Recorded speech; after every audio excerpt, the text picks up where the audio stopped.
The people that don't know you, man, would you mind giving us a quick little introduction of who you are, what you do, where you're from? Yep, so my name is Michael Prince. I play the violin mainly. I produce. I have a non-profit organization called Hood Orchestra, and I'm from here in 3rd Ward, Houston. How long you been doing the non-profit thing? It's been about 2 years. Yeah, 2 this is years? year 2.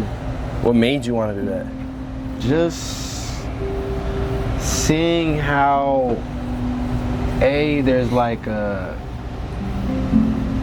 depletion of music education in schools, and the depletion is happening because the kids aren't as excited about it, and it's all just like music from the 1800s, 1700s that you get in orchestra. Oh wow. And so I kind of wanted to make a system where I could go to schools and expose them to music in a way that they've never kind of experienced it.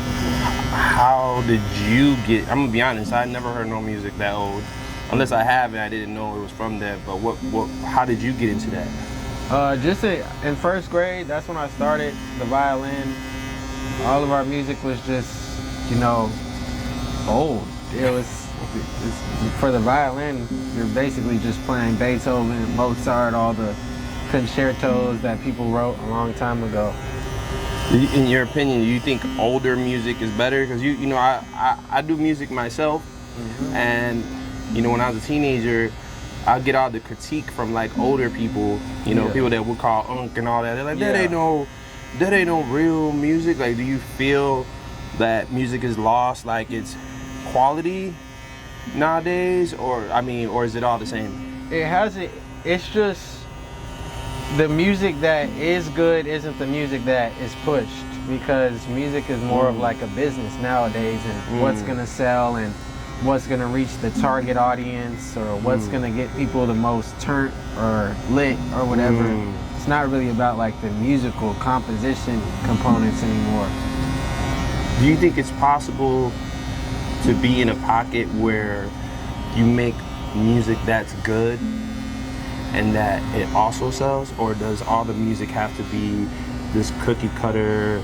And I'm talking about hip hop in general. Does it have to be this like low hanging fruit, cookie cutter subject matter? Because I see there's like a starter pack. It's like have the stacked jeans, the bulky shoes, have a gun on you, a naked chick, money and pills. Yep.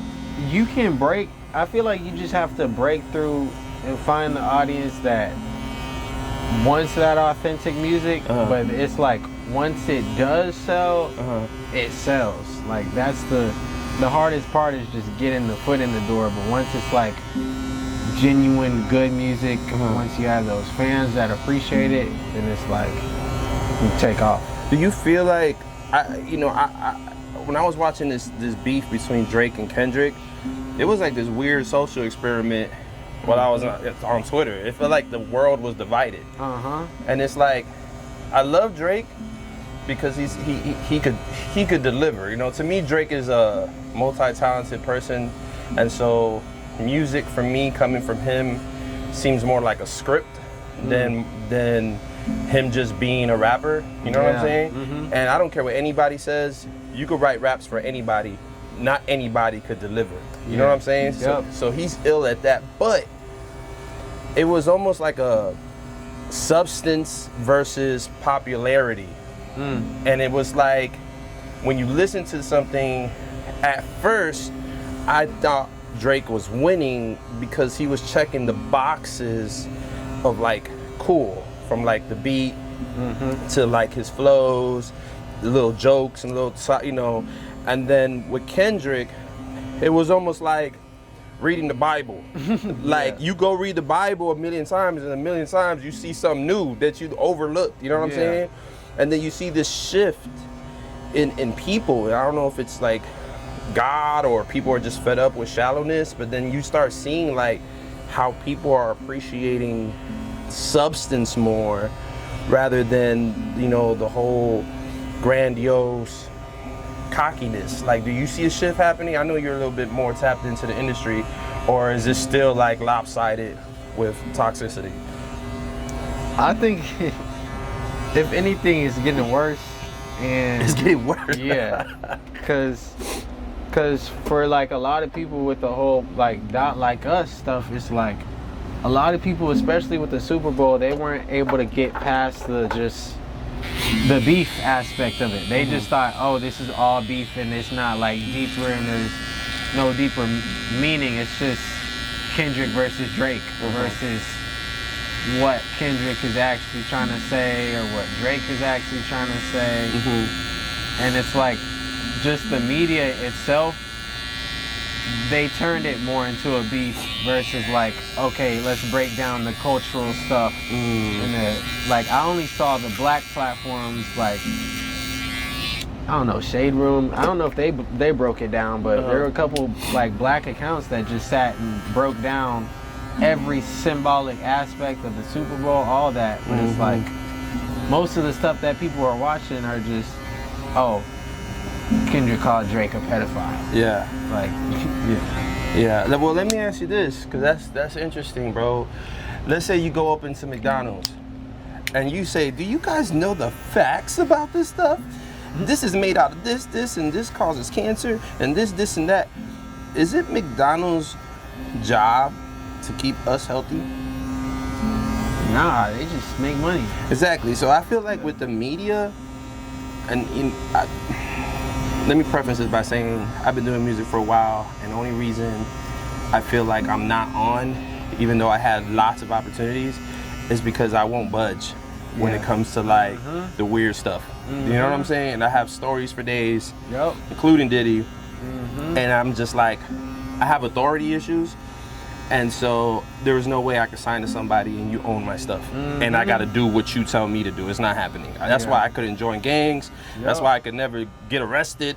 You know what I'm saying? Like, I have authority issues. But even though, with that being said, I do feel that too many of us are trying to be rappers and singers and hoopers, when in reality, I feel like the people who are pressing the buttons are the people who own like streaming services and all the big media conglomerates, and we expect them to ride for us when their whole job is to make money. You know what I'm saying? Yeah. And so you said something at the meetup with the homie on stage that I thought about since that day. I even told my wife. You said, and I hope you don't mind me quoting you. You're probably like, what are you about to say? You said, a lot of artists are dying to get on and to be a part of this lifestyle. I just can't wait to go home and fish. What is it about the other side of this big old wall that we're all dying to get to that's making you want to come back home? You know what I'm saying? Is it something you witness? Is it? It's the fact that it's like, you realize, oh, it's a game. Oh, to get on these Spotify playlists and all that stuff, you have to have all those labels, or you have to spend a bunch of money on marketing, or it's really pay to win, or who you know to win. And it's like, half of all that, it's like you can do from right at home with the people around you by just collaborating. Like, the art we see nowadays is not really like the art from back then. Like, it's just someone went viral, they got signed to a label, now the label is just gonna force feed us everything.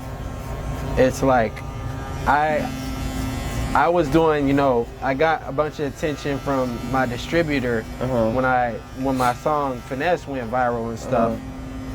And so they were like, okay, you know, let's see ways we can get this and push this to all the Spotify playlists and stuff. And basically they're like giving me a form, and it's like you just check boxes and basically be like, okay, this is what this means. And it's like almost like a music order form for them to be able to be like, okay, this is music that's gonna sell to an audience, versus like, oh, is this actually good music? And then when I started doing promoting all my I Am Black stuff and talking about that history and all that, then it was dead silent. Then it was like, okay, we're not gonna get these on any playlist anymore, and it's like it's silent. So I'm like, yeah, it's. Why do you think that is? Do you think like do they not think that black people will like that? Well, first, my distributor is a mainly country music label, so Okay. there's that aspect. There's also like a bit of a cultural disconnect. A lot of these artists, like I've had some big artists reach out to me about doing the type of stuff where it's like, okay, I'm gonna be playing violin with someone twerking, or playing with someone waving guns, talking about killing people, and it's like every time their managers are Caucasian and disconnected from the actual culture, and you're realizing, oh, this is just somebody that works in marketing, works in digital marketing, works as a social media manager, and they're trying to figure out how to get the most likes and the most views, and it's not actually about like the music. That is so interesting. Let me ask you this. Why doesn't Bruno Mars, Adele, Ariana Grande, or let's say someone that's closer to us, The Weeknd, why don't they have these type of issues as artists? Like, why is it that they could disappear, come back, drop some music, blow up, disappear, come back, drop some music, blow up? Like, I rarely see them ever like online talking about like masters and royalties and points and all that. Like, why do you think that's so? Like, artists like them, they don't have that issue? Because I feel like when they like blew up and made it in the industry, it was like a completely different industry, and it was more really about organic and about your skill and all that. And also they didn't have the education behind all the deals. So it's like a lot of them have, you know, through their making a bunch of money and doing all the shows and touring, they like have their own now revenue from their name and likeness. And they also have, you know, the support of the labels and the support of the media, support of the fans. And it's like, and any of them are like, everyone's cancelable. Yeah. So it's like the second they do say something wrong or whatever, it's like all those people, all the brand deals that they signed, you know, saying you can't say anything against us or whatever, like that all go away. Got you. So let me ask you this. Bro, I couldn't wait to talk to you, bro, because I just wanted to know your opinion on this next question. Is it possible to have integrity, to even be, I don't know, God-fearing, to be honest, to be consistent, to not sell out, be dope, and be popular? Yeah. You said, is it possible? Is it possible?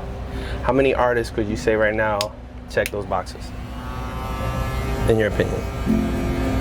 They're not budging with the whole weird industry stuff. They're not going to Diddy's house.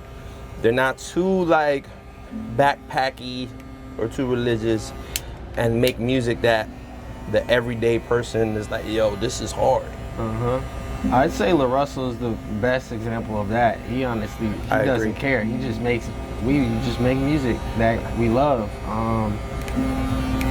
Other artists, they really honestly, they have to be independent. Like really, really independent.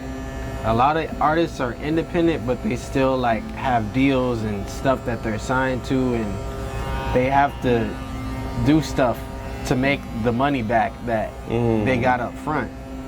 So it's like they have to be that way. They can't just, very few people are like, I don't care whether people listen to this music or not. I feel like Tyler, the Creator, he's kind of like that too. I watched an interview of his last night. He's like, this is my music. It's how I feel. Doesn't matter. You just mentioned two of the people that I check for a lot. I throw Russ in there. I throw Tory Lanez in there. Prince, Michael Jackson. And I love rap. I started as a battle rapper. You know what I'm saying? So I love the intensity of like bars and stuff. But in my house, I'm Puerto Rican, but we listen to a lot of salsa and a lot of Motown. And put those things together, it's just it's just great music coming out of there. You know what I'm saying? And so when I write music, I don't write just rap. And I'm like, you know, I'll come across certain posts. It could be a guy that's saying some type of poem, and he's recording it off like a Nokia phone, bro. That thing got like 2 megapixels, you know what I'm saying? And that thing got like 10 million views. And I'm like, why? And I'm listening to it, and my eyes are starting to tear up. And I'm like, this is why, you know what I'm saying? Because it's real. And so I'm on this mission to prove, it's gonna sound weird, I'm on this mission to prove that most people are good. And I get reminded of that when I go to the park with my kids and I see how all these different colored kids are playing with each other. They don't care if you got a Miriam, if you got a nice car, if you got a bad chick. You know what I'm saying? And then I could post a picture with me and a chick in a thong with a big ass pole, a foreign, and it won't get as many likes if I post a picture of a puppy. You know what I'm saying? Or like a duck or something. You know what I'm saying? Yeah. So I think like deep inside, we're not as shallow as we portray ourselves. We're in this like weird FOMO group think. Yeah. But like, you'll see like Lil Uzi, he'll install a diamond on his forehead on Monday. And then tell everybody it costs X amount of dollars. And then create like a FOMO with people like, damn, he's doing it, right? And then so all these young bulls and people like, yo, how can I XYZ? And then they'll go through the trouble, whether they gotta sell drugs, scam, whatever, right? To get to that quote unquote level. And then on Thursday, Lil Uzi will be posting some cryptic alluding to suicide. So it's like, bro, you just inspired me to go that way just to turn around. You know what I'm saying? And I think as us as a culture, I think our biggest problem is that we're not tribal enough. Like, someone will tell me, go back to Africa. And I'm like, man, that sounds great, actually. And then I meet some real Africans, and they don't even claim me. You understand what I'm saying? Yeah. And then it's just almost like, okay, how are we gonna crack the code?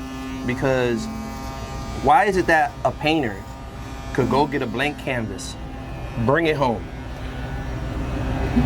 spill whatever it wants on it, piss on it, throw up on it, put whatever they want on it, go to a gallery and charge $500,000, and somebody in that gallery will be like, oh yeah, this piece speaks to me. You know what I'm saying? Yeah. But when you do music, you gotta sit down. Sometimes it'll take you a year to finish a song. Then you gotta pay to record, pay to mix it, pay for the video, pay for the marketing, so that you could give me less than a penny. But you play this at the gym, you played it at your wedding, you played it at the funeral. You know what I'm saying? Yeah. I mean, at what point do we like stand up and be like, oh no, I don't care about fame. This is for people that understand this ain't for everybody, collectively. Because we'll all cry about the owner of Spotify, but no one's trying to be the owner of Spotify. No one wants to create a Spotify. And there's a song by Biggie that inspires me to this day. He goes, niggas bleed just like us. And when he says that, it was like, you think I'm afraid of anybody?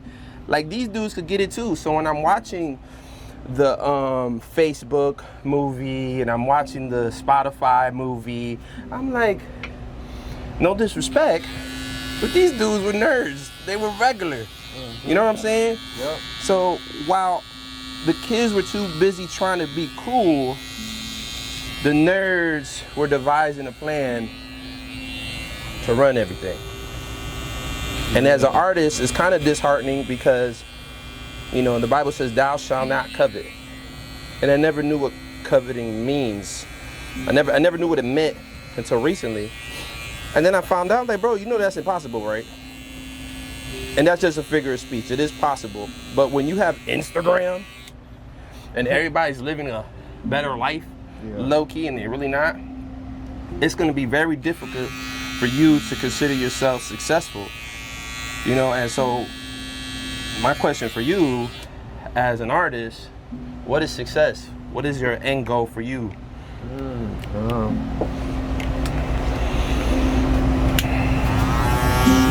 I consider now success, honestly, just being able to, it's really the mind state that like you are good enough and you are great at what you do, and just not caring about everything else, being able to put your phone down, being able to go fish, like being able to, like, when I'm back in Houston, I'm able to just go into the schools and just teach around the neighborhood, because it's like they respect me that much. And like I walk in and the students are all like, Michael Prince, Michael Prince, Michael Prince. It's like for playing the violin. And just being able to, you know, show up for my community.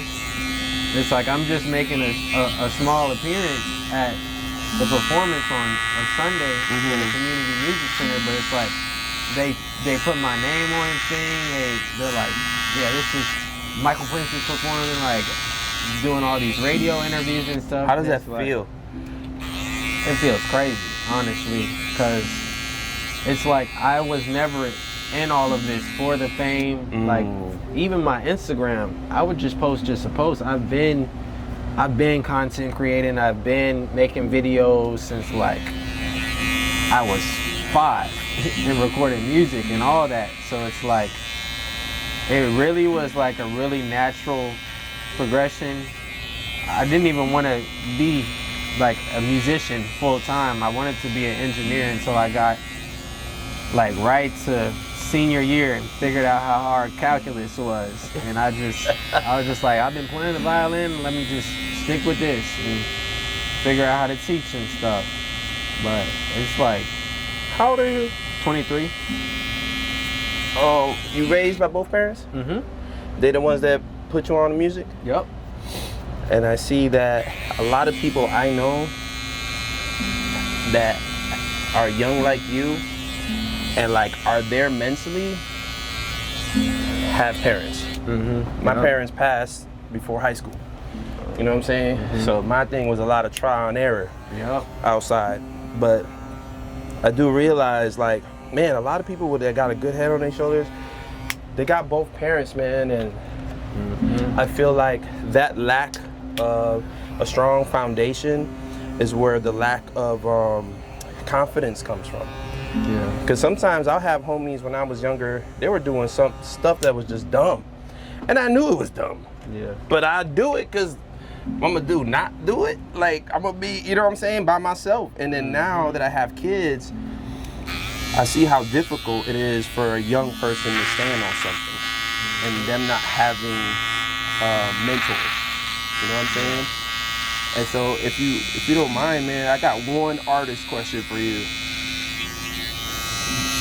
Do you ever love your music while you're making it? And like, yeah, this is it. And then when it's done, you hate it? Never. Usually, nah.